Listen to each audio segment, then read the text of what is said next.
Hey guys, it's Lauren from Wild Earth. I'm here to talk through the new AeroPress Go. If you're on the fence and you're unsure whether to purchase the AeroPress Original or the AeroPress Go, I'm going to share my thoughts on both of these, including my brewing method, so stay tuned. Okay, so the original AeroPress comes in a much bigger box. I've actually ditched all of the extra stuff that came with it. It comes with a funnel, a scoop, a stirrer, and a filter holder. Now, because I was traveling, I didn't find those necessary. So the only thing I brought with me was the original AeroPress itself. You can compare the two sizes here. This is just the AeroPress, and this is the AeroPress Go, including the cup, and all of the other additional products and features are inside this. So let's unbox it and we can check it out.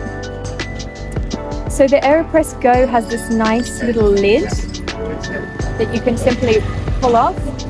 This is a small disc which includes some storage for filters. So I've got a few filters in there, but I actually don't use this. My setup includes the new AeroPress reusable filter.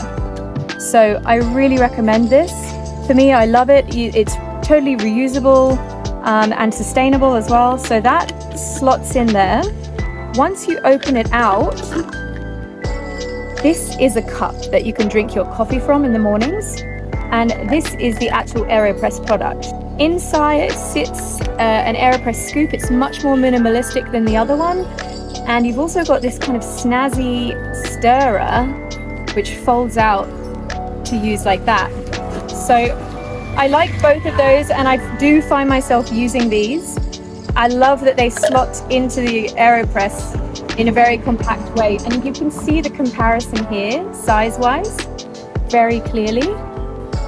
And the main difference is that the AeroPress Go fills up to level 3, whereas you can see the AeroPress, the original, fills up to level 4.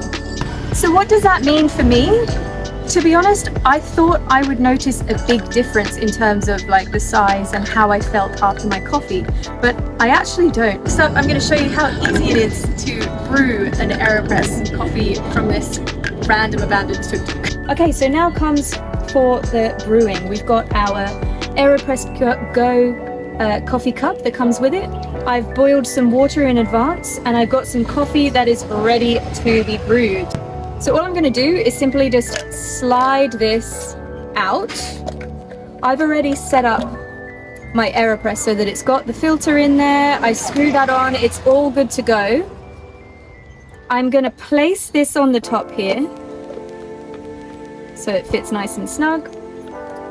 I'm going to take out my scoop, get my coffee. I normally just kind of fill it to the top. Pop it in there. It's really easy to just get out, doesn't spill. And then I'm going to prepare my little stirrer for when I pour my water in here. So what I do is I'm just going to pour it as high as it will go to number 3, maybe a little bit more. Stir like that, and then slot that in. And that's what just holds the liquid there. So I like to let it brew for 3 to 6 minutes. I just go off and do whatever I want, knowing that that's brewing. Come back to it. You're going to simply push down on there. And you'll hear the liquid coming out. That sweet, sweet coffee. And once you start to hear this hiss of air, you know it's done pretty much. Coffee tastes the same in both the AeroPress Original and the AeroPress Go. It smells so good. When you're picking out a coffee bean, just go to your local coffee shop that's got the good beans and ask them for a medium to medium fine grind. I find that's the one that works the best, but again, it's really trial and error. You got to test it out and see which one works for you.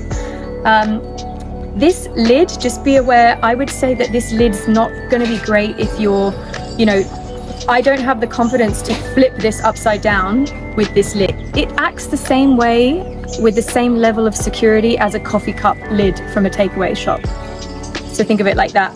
My recommendation, if you're like a car camper or someone who's using the AeroPress at your office or for home brewing, you can stick with the old version. You don't need to upgrade or try going too compact, but this particular product is it's best for minimalist hikers, minimalist campers, and particularly travelers. Like this, I love it so much more than the original, just because it's a setup that works for me perfectly. Like, as I said before, I ditched all the extras. This can easily fit in my backpack, just in the side pocket while I'm traveling, and I save a stack of money on coffee on my trip, and it's just a no-brainer. Instead of having like crappy instant coffee at your hotel or at a campsite, you can start your day with one of these babies. Cheers.